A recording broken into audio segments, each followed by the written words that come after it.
You gave 2 action steps. The first one was scripting 3 turn and talks, including the cue in and cue out, and then using a cold call with your second one. What's the gap between the number of turn and talks you include in your action step and the number of turn and talks that she used in her practice? She scripted one.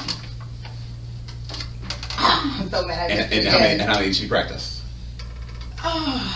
She practiced one. The same one. What did your action step say?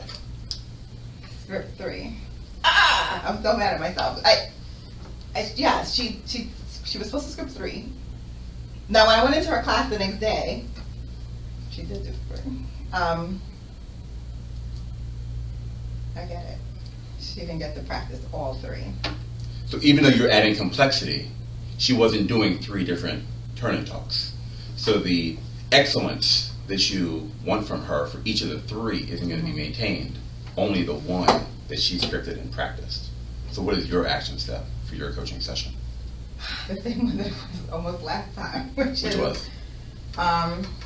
Making sure the action step, that she's able to practice the action step, that is bite-sized enough for her to practice. Fully aligning the action step, the practice practice. to the action step. Fully aligning the practice to the action step. I was trying so hard to nail it.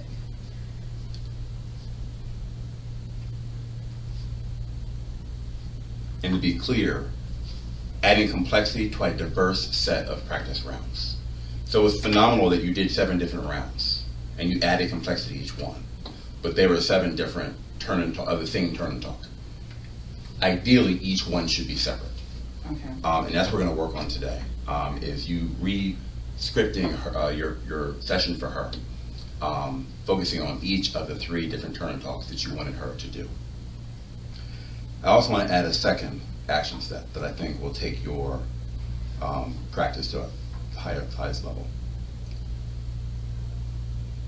You gave her feedback after 6 of the 7 rounds with the goal of improving her performance. What action was missing after the feedback and before she practiced it again that got in the way of maintaining her long-term success with implementation? She should have planned it. She should have planned. She should have scripted out what she was going to do. Exactly. So you gave great feedback. What she needs to do before she practices round 2 and before she practices round 3 is go back to her script and rewrite that script. And it could just be a couple of words or it could be rewriting it. But her getting into the practice of re-scripting is going to hone in her level of competence with that and really lock in that feedback that you gave. So your second action step is to prompt the teacher to re-script after each round of practice and the feedback that you give her.